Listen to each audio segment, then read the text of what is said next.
Hello everybody, it's Stephen here for the Idiot Quilter, and welcome to episode Rent It Lips, episode 90, and I'm calling this one Grandma's Quilt, Forget the Templates, and 3D printing, and how that's related to quilting and sewing. I've got some exciting things to share with you about that.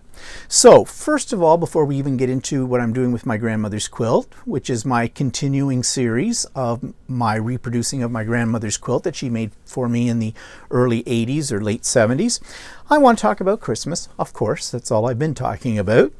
And I've done another couple of things. I keep saying I'm so sick of Christmas and I don't want to make anything more, but I keep making more. So first thing. Now, I told you about those fabric buckets that I was going to make. Well, I made one of those fabric buckets. It was that pattern that I got from the quilt store north of me. And they're really easy to make. And now I have this empty bucket. What should I do with it? Fill it with Christmas foliage. Cheap Christmas foliage. Foliage that comes from the Dollar Tree. And you know, I make no bones about it, and I'm not ashamed to admit that a lot of my Christmas decorations come from dollar stores. And you know why? Not just because I'm cheap, but because, hey, they only stay out for about a month out of the year, then they go into storage for the 11 months. I'm not going to spend hundreds of dollars on Christmas decorations for that short a time period. So, and I think for what you pay for them, they look pretty good. And I think this turned out quite nice. This is going to be something that I think will sit, maybe I'm thinking with my fireplace upstairs, maybe next to it on the floor, on the hearth, I don't know, somewhere, but I think it turned out quite nice. And as I said, these fabric baskets, a breeze to make. And there's lots of patterns for those online. I think those ones came from, I'm thinking of it now, Amanda Bags or something like that. That's not quite it, but there it is. If I think about it, I will put it in the show notes below. I got to remember it. And right now I have nothing to write. Yes, I do have something to write with. So let me make a note of that. Put in pattern site. Okay, made a note for myself for that. Okay, what else did I make? Well, we're always talking about what to do with our scraps. We all save our scraps. We try to organize them, reorganize them, group them by color, group them by size. And you know, after a while, I have so many scraps that I don't know what to do with. I just start lobbing them that I think are not big enough pieces to do anything major with. I just lob them in the garbage. Well, here's a way to recycle them. Everybody's got an old wire coat hanger hanging around the house. So as you get scraps, no matter what color they are, just attach them to a bent out coat hanger. I bent this one out into the shape, a wreath shape, a circle essentially. And when I got some of these scraps over the last month or so, many of these are Christmas scraps, but you can see they're not in Christmas colors necessarily. Some are, some aren't. I just tie them. Tie them on here, take a pair of scissors and give them a little trim. I don't care about threads. I leave the threads the whole bit. And before you know it, you have enough to make a wreath. And so that's what I did. Again, everything that's on this wreath is basically a tacky dollar store thing. And I just got out my glue gun and away I went. And you want to know something? Walter's not that impressed with it, but I am. I think it's cute. I think it's something different. I like the look of it. But it's just a way to use up your scraps and create a festive holiday decoration as well. Now, a little thing on my vlog this past week, I did talk about these poinsettia, this big poinsettia in the middle that's blue, and how I created that. And it's recycled. It was originally red. It was on a wreath outside that Walter puts up, a couple of his wreaths that he puts out every year on our garage doors. And they've been out there so many years that the poinsettias that were in them were starting to fade. He wanted to get new ones, but he had this idea about maybe trying to spray paint these, but then he gave up on that. But I didn't. I pulled them out of the garbage and I sprayed them with some gesso. I sprayed them with some spray, craft paints and some glitter and some sealer, and away you go. And they turned out really nice. And you can see them in more detail on my vlog that I did this week. The vlog for Monday. What was Monday? November the 23rd. Yeah, if you're interested to see how I made those. Okay, so that's what I've been up to. One other thing, I have shown this to you before. I'm making these holiday cards as gifts for the ladies at Ultimate Sewing, my local scrapbooking store. How many times have I said that on videos, right? But I love them. And I created the envelopes. This one's blank because I always make a few extra just in case I miss somebody. The other ones have their names on it. So I made the envelope, put a little sticker on the back to keep it sealed because these are not going in through the mail. I'm handing these out by hand. And I'm just going to open this one up and show you. Now, as I said, you've already seen the card and it looks like this. And these are freestanding lace ornaments, which can be made or can be used to hang from your tree, hang from a gift, do whatever you want. And there's little instructions inside the card about how to take it off the front of this. They're just attached with a little glue dot. So with a little care, you can peel them right off and the glue dot will rub off and there you have it. But I decided to add something a little extra. I created the poinsettias as well. Same idea, same technique, and just put it on with a glue dot, and they now have two possible Christmas tree ornaments or embellishments for a gift or something like that. So that's going to be my gift, Walter's and my gift, to the ladies at our local quilt store. Okay, so that's what I've been up to on Christmas projects. I am working on one more. I don't know if I'll get it done. I downloaded some time ago, and I think I showed them, some embroidery files that are steampunk based. My original thought was I'd make them into napkins, but I changed my mind from that. Now I'm thinking table runner. So I took two of them, and with some quilting as well. This is quilting all on the sewing machine, the 15,000. And so this might be, once it's pressed out and that, maybe one of 3 blocks. I'll probably cut this down a little bit. They won't be quite this big. And add some sashing, add some borders, and you've got, and layer it all, and you've got a table runner. It's not a fast way to make a table runner because to do this whole panel in the embroidery takes about an hour and a half or so. Now the other 2 blocks that I'll make will have different design on them, and I think they'll be in the center because I've got one of a steampunk Santa Claus, and the other one I'm just looking over is a reindeer.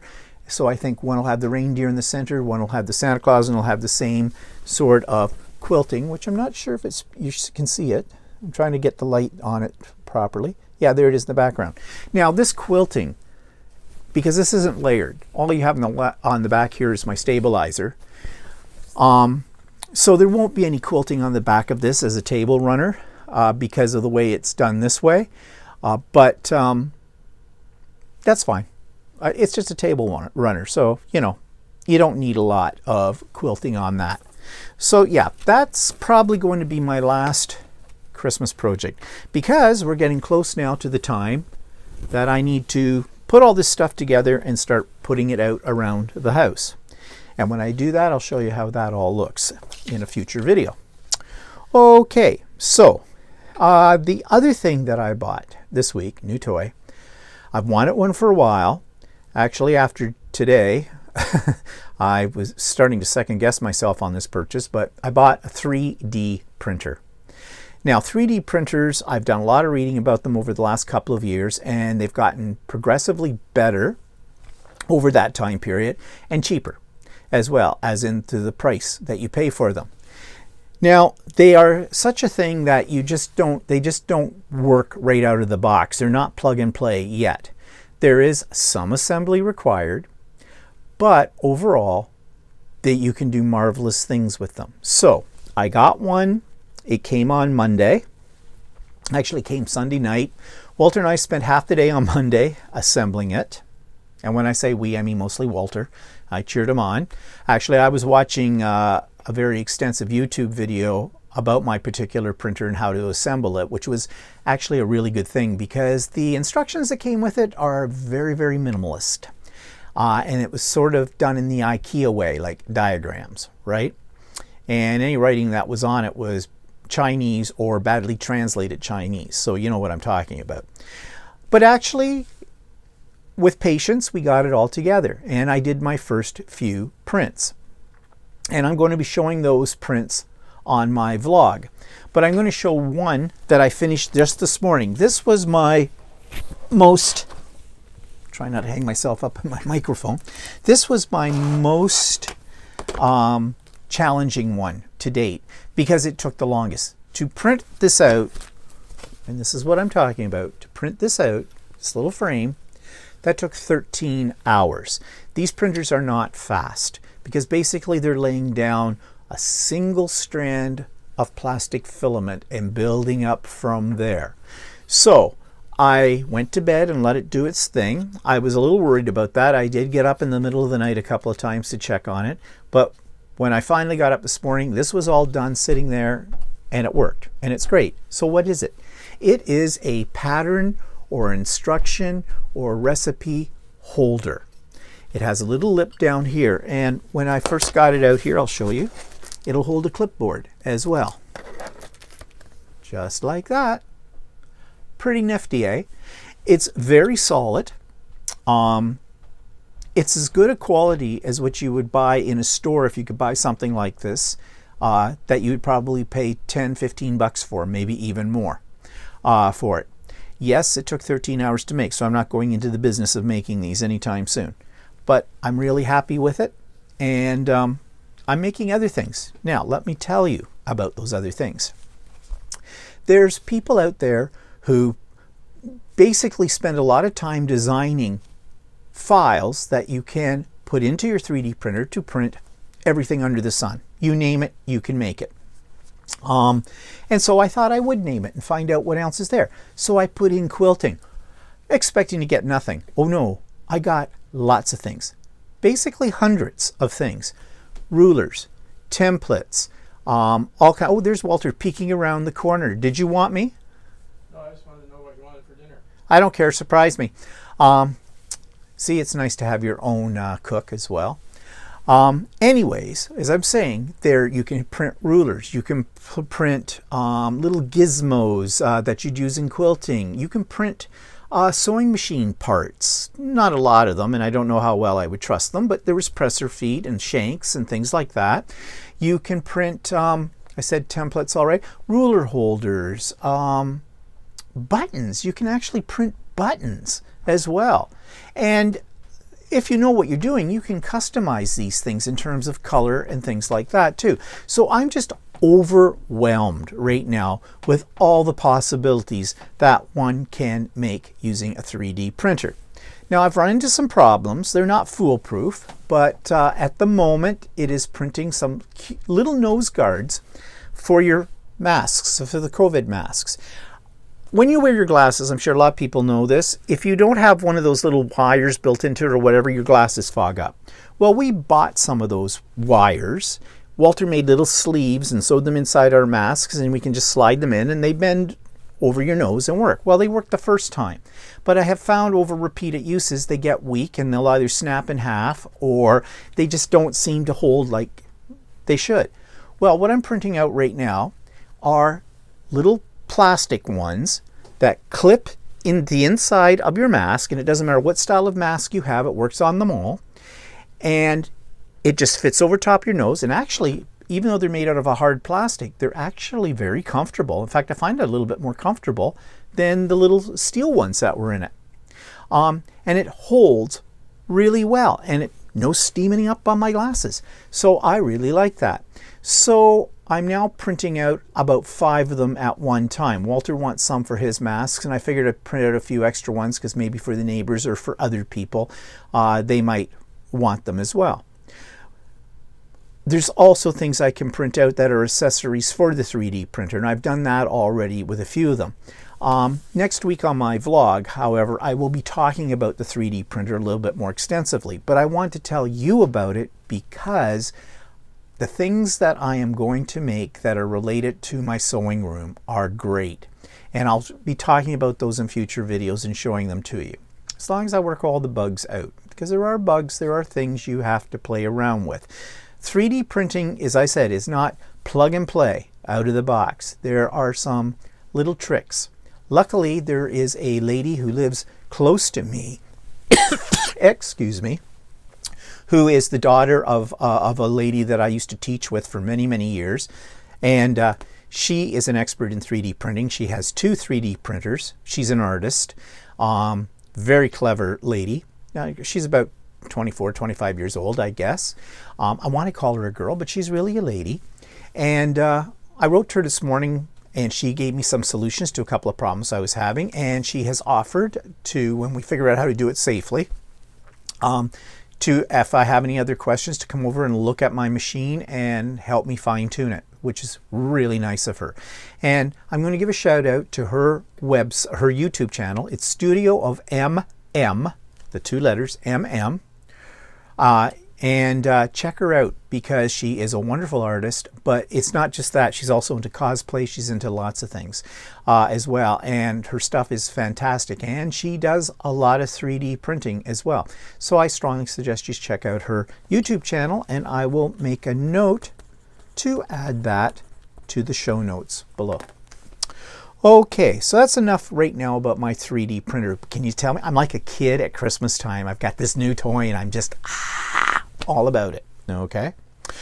All right. Let's go on to my ongoing project with the recreation of my grandmother's quilt. Now, I have done already 2 rows of it, and here they are. And it's coming along quite nicely.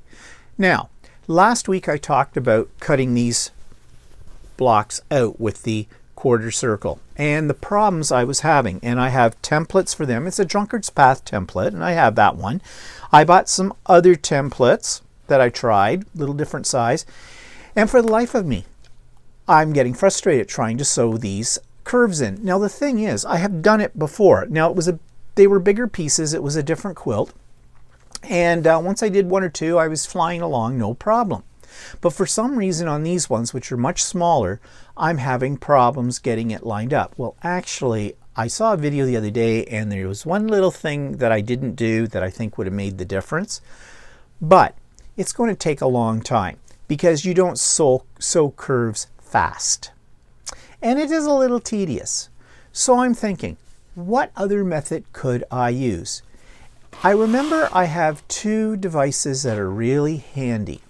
One is a circle cutter. This allows you to set the diameter of what you want to cut in terms of the size of your circle, put it down, pivot around, zip around, it cuts it out. Perfect. Because after all, these 4 of them together make a circle, right? And it happens to be that I am making the background pieces from a layer cake, which are 10-inch squares. So I got thinking, why not cut my circles out, put them on top of the 10-inch square, center it all, and then applique like a blanket stitch all the way around the circle, and then cut it into 4 pieces, and I get 4 blocks out of 2 10-inch squares. One for the background, one cut as a 7-inch circle. Clever, but you're still sewing curves, right? Not if you have one of these, a circular sewing attachment. This one's by Janome. It's meant for Janome machines. You may have seen these before, but these are brilliant. And I'll show you how I use this and how I create the blocks in just a second. Now, just to let you know, these are these are for Janome, but I'm sure other brands of sewing machines probably have something similar. But you have to make sure you get the right one for your machine. They're not universal in fit. But you can do a lot of fun things with these. And I'm sure you can go onto YouTube and put in circular sewing attachment, and you'll find lots of videos showing what people do with these and decorative stitches. But I'm using them to make this quilt. So in a sense, I'm appliquing this quilt, which is much faster. So what I'm going to insert in here is a video that shows how I use this and how I use this to create these. So I'll put it right in here now. Okay, so I'm going to show you how I cut my pieces to make those the blocks. Now traditionally those blocks would have been made with a Drunkard's Path template, but I've been having some problem with it and I don't know really what the problem is. And it's also very time consuming to sew those number of curves. So I've come up with a workaround that is kind of an applique effect and actually adds another dimension to the block itself. So I have 2 10-inch squares for this. for one of my blocks, and this is the color combination for one of the blocks. This is the background square. It's 10 inches. I'm going to move that out of the way for now. And I have a white 10-inch square, which is going to end up being my little quarter circle piece. But right now it's a 10-inch square. Now I have this handy little device, and this is a circular cutter. It cuts circles, and it works very easily. First of all, let's unlock it and open it up so you can see inside. And inside here, there's a blade. Well, you can't see it right now because it has a protective covering. So you just pop that off, and it's a little tiny circular blade, sort of like you'd see on a rotary cutter. And just close that back down. Now, you don't want to put your hand underneath that. That blade is very, very sharp. That's why there's this little protective cap. Now, on here, there's a knob, and that knob has a lock and unlock position, and it works with the ruler markings on the side. Now, these are inches on this side, and I think they're on inches on this side too. Yeah, this is all in inches. You can probably get ones that are in metric as well. And just by off chance you don't know the name of this, it's called a True Cut 360 degree, and I think I bought it from Amazon. And I can't remember what I paid for them. I don't think they're that expensive. So there's a little arrow right down here. I don't know if you can see it underneath here. And you take that arrow, you loosen this off, just unscrew it a couple of rounds, and slide it up and down on this piece, and put that red arrow against the size of your circle, the diameter of your circle. And I want a 7-inch circle for these. This is what I determined. So I've locked it into 7 inches, and this below, there's a little needle. It's retracted at the moment, but when I push down on here, you can see the needle comes out, and that's what really holds it down so you can pivot. So I've got it on my cutting mat, and just to make sure I get it all on here, I'm just putting it pretty much this part in the center. You just hold this down, push down on this, and just go around in a circle. And there you have your circular piece.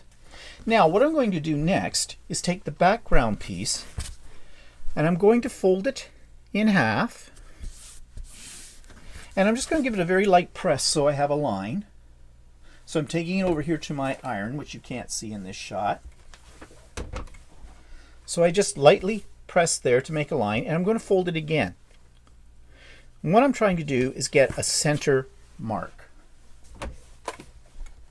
So I just lightly press that again, and now I'll open this up. And I don't know if you can see it on camera or not, but I do have center lines here, and then this is my dead center. Now I want that because I want this to go into the dead center. So to find the center of this circle, I'm just going to fold it, make sure I've got, yes, just folding it wrong sides, tripping on my lips. Oops. Yeah, you know what I meant. So I'm just going to do the same thing, folding it in half, and then I'm going to fold it into a quarter so I can find that center point, lightly press it, bring it over, open it up, and I know where my center point is. So just to make that a little clearer, because this is on white, I'm just going to take a pencil and very lightly put a dot where the dead center is of my circle. Then I'm going to take this and line it up. Now I've got the lines on both pieces that go across, and I'm just lining those up and lining up my center. And you want to be fairly accurate about this, and you'll see why when I get over to my sewing machine.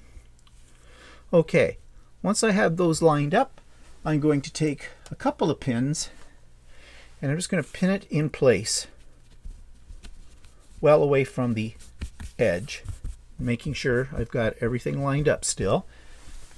Put one in the top and one down here in the bottom.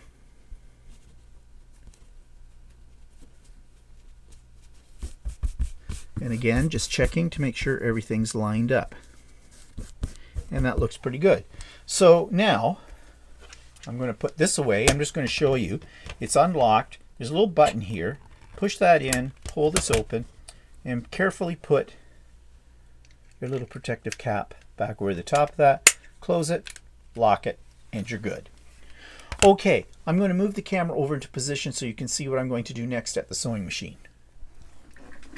Okay, now I'm at the sewing machine and I have installed my circular sewing device. I'm going to show you what this looks like if I can get it out of here. This is an accessory that you can buy from your Janome dealer. There's probably ones that fit other sewing machines, other brands of sewing machines, but of course because I have a Janome 15,000, this is what I'm using. And this is what this looks like. Strange looking little device, okay? Under this little black top hat is a very sharp needle. Ask me how, I know. So we put that back on to protect it. We need that, and I'll show you why in a moment. Over on this side we have a little gauge, and you see I've marked it with a black magic marker because this is my setting for this circle. I have set this up for the diameter of my circle, and so the whole principle behind this is that I can use a decorative stitch, and in this case I'm using a blanket stitch, to go all the way around my circle, and basically the machine and with this device will pull it through, kind of like a record player if you remember those. And if you do remember those, then you're my age group. So all it does is you open up the bobbin case, take off that part, and there's a little square part right on here, and it drops right into that space. And then you have a little screw, and it matches up with a hole here in my presser foot plate, and you just screw it down, and that holds it in place. Now this is why you have to buy one that's specific for your sewing machine. Okay, so I have my gauge, this set up here, and it locks in. There's a little device here. I slide up, it locks. I'm going to take the little cap off for a moment, and I'm going to, remember that dot that I printed here in the center of this circle? I'm going to try and get this little pointy thing up through that dot, the center of the dot, because that's the center of my piece and basically the pivotal point. So it takes you a few tries. Oh, I did it on the second try. That's pretty good. So you see, this allows this to spin. Put your cap back on because you can really have a little blood drawn from you if you don't do that properly. And I'm looking at my needle right now, and I'm looking at my foot. I'm using the F foot, which is open toe kind of a thing. You could use an applique foot, whichever works with your machine. And I'm making sure that things are lined up. There's a little red dot on this foot, which I know you can't see, but I'm lining up with the edge of this white circle. So everything's looking pretty good. So I'm just going to start the machine off. As I said, I'm using a blanket stitch. I'm just using the standard blanket stitch that has an M on it, which means the middle area where the stitches are. And I've left all my settings at the default. 3.5 for stitch width and 2.50 for stitch length. I hope I've said that in the right order. Anyways, it's the default.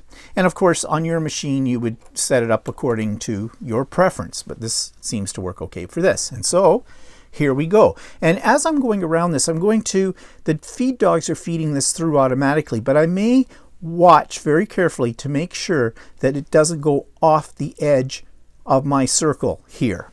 Yeah, it might deviate a slight bit. A little bit I can live with, a lot I can't. So I'm just going to sometimes pull or play with the fabric a little bit as it goes around. So here we go.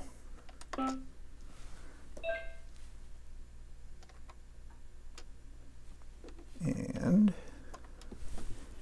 okay.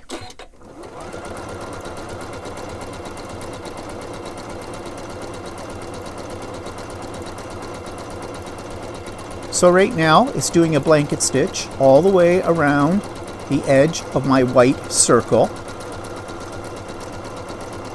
And I'm just sort of gently massaging my fabric to stay in alignment with my little red point that's on the presser foot. This just takes a little bit of time, but not as much time as it would take if I was to try and sew the curve onto each block. Now when this is done, I actually get 4 blocks out of these two 10-inch squares that I'm doing here, which is a real time saver. Plus, I think this little bit of a blanket stitch around this, one, it makes it very accurate, the placement of the quarter circle, and two, it's just very decorative looking.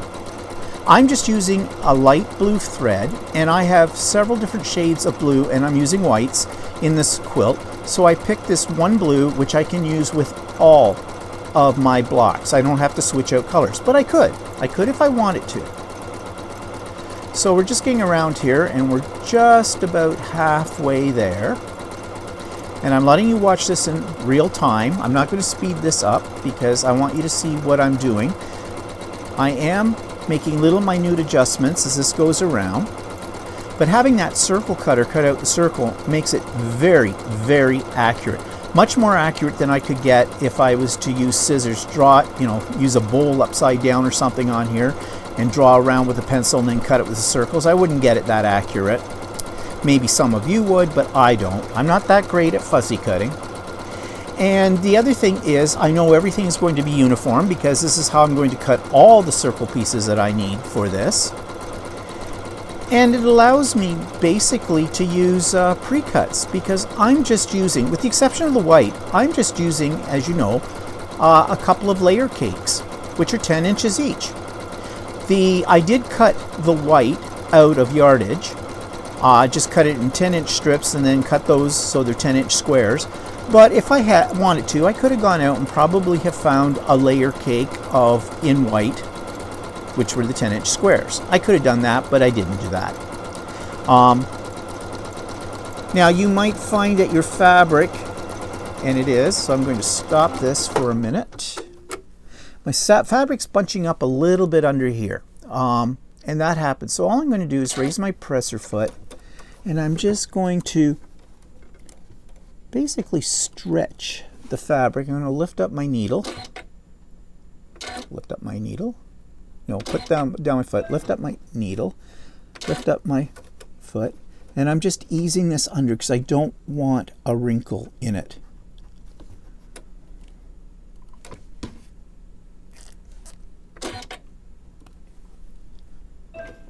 And let's carry on. Oops. Okay, I had a little oops there. That happens, but you know, when I get these cut up, and I'm going to finish the stitch now, when I cut these into 4 pieces, I can hide some of my oopses in the 1/4-inch seam allowance, as you'll see. Okay. Done. Take off the cap, pull this up off, put the cap back on, and there I've got it. Now I do have an oops. It figures the one I show you on camera gives me an oops, but all I'm doing here is I'm just stretching my fabric a little bit. And as I said, once I get this cut, I'll make sure I sew that piece because it's close enough into the seam allowance, and I'll be fine. So I'm just going to turn the camera around and show you what's next. Okay, so I just gave a little press to see if I get that little oops out, and I didn't really get it out. So not a big problem because I have to make more of these than I need, so that may be one I'll discard. But right now I'm going to show you what I do next. So I need a ruler, and since these are 10-inch squares, and I like to double check that to make sure that they are 2, 3, 4, 5, 6, 7, 8, 9, 10. 2, 3, 4, 5, 6, 7, 8, 9, 10. The reason I'm doing that is because not always are every one of your pieces out of a layer cake exactly 10 inches, but these ones are pretty good. So I've got a ruler here, and I want to do a 5-inch cut this way and a 5-inch cut this way to give me 4 equal pieces. So I'm just lining this up along the edge of my fabric, at the bottom, at the side, at the 5-inch marks. Actually, the only 5-inch mark I'm interested in is here. I'm just using whatever this comes up to keep things square. Okay, there we go. Slice it that way. Now, I'm using a rotating mat, so all I have to do is rotate this around. You don't have to do this on a rotating mat, but I find it helps me keep my pieces together when I'm cutting like this. And I'm lining it up again for 5 inches. That looks good. And cut it. And voila. I have 4 blocks that are cut with the little quarter circle in it. I didn't have to use a drunkard's path template to get these. I could do it this applique way. Okay, so that's how I'm going to build this whole quilt. So that's what I've been up to. And I guess that brings us now to a shout out, a site that I've discovered on YouTube. Love it. It's called PayItForward. I actually reviewed it on my vlog this week, but I'm going to tell you about it here as well because it has everything to do with sewing stuffies or little stuffed animals. This lady who does this video is from Australia. She gives you very detailed instructions, shows you step by step what you need to create her creations. Best of all, in her show notes, she has a free pattern for everything that she shows you how to create. And she creates the cutest things. Cats and dogs and giraffes and other animals and other items. And she makes it so easy to do. And the final products are great.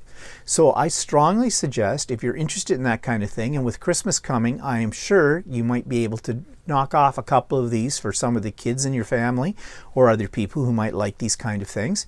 And I'm putting the link to PayItForward in the show notes below for you to check it out. Okay, what else? Have I bought anything else new? No, but I have on order. I always have something on order.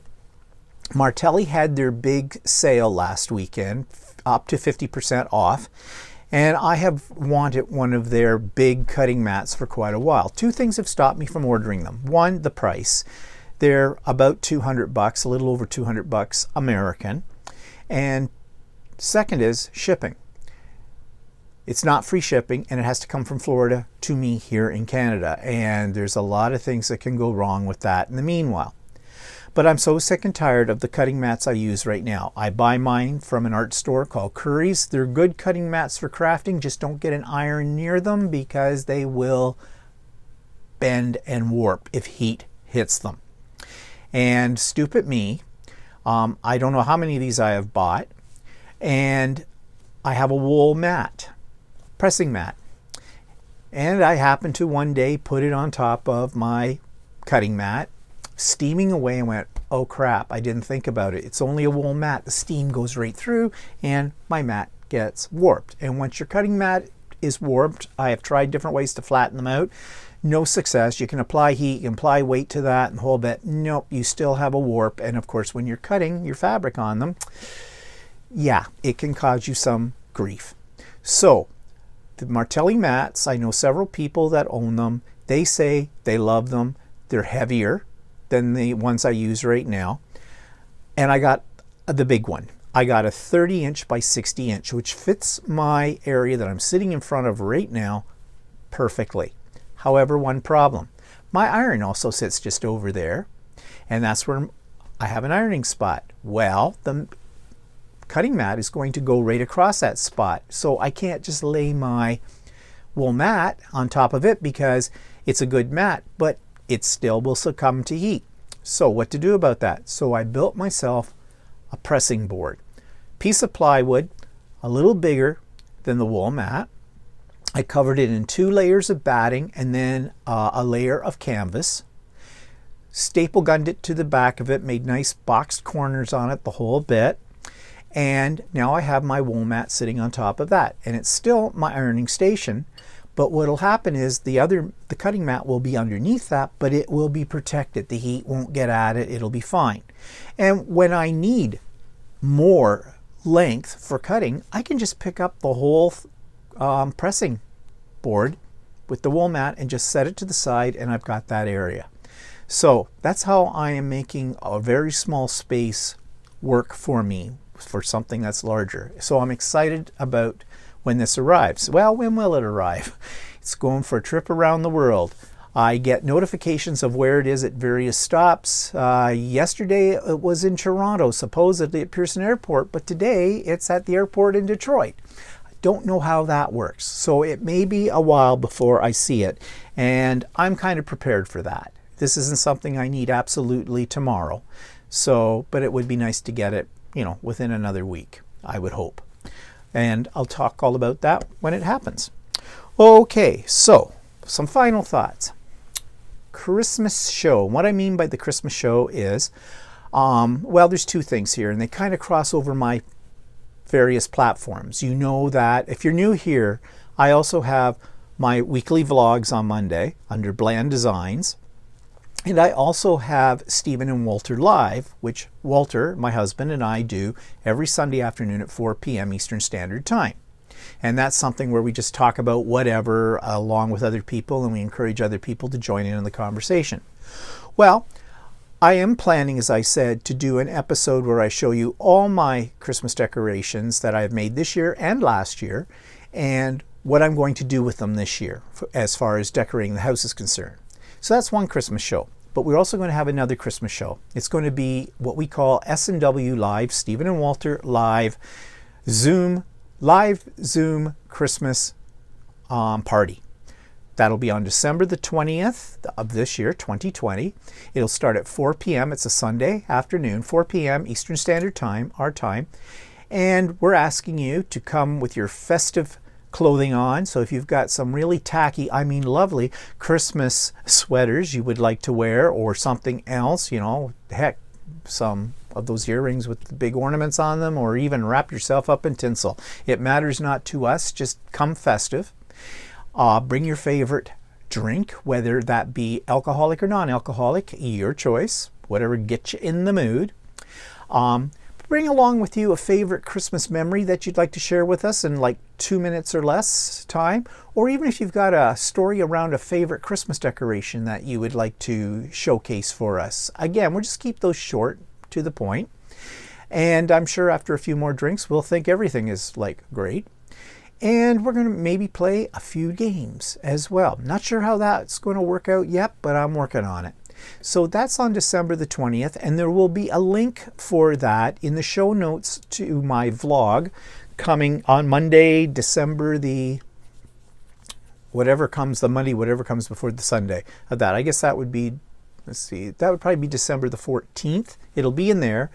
It'll be in whatever is the latest episode of the Idiot Quilter closest to December 20th. It'll be in there, and I'm probably going to do a special announcement about it as well that I'll put up on YouTube with the code for getting in, the link.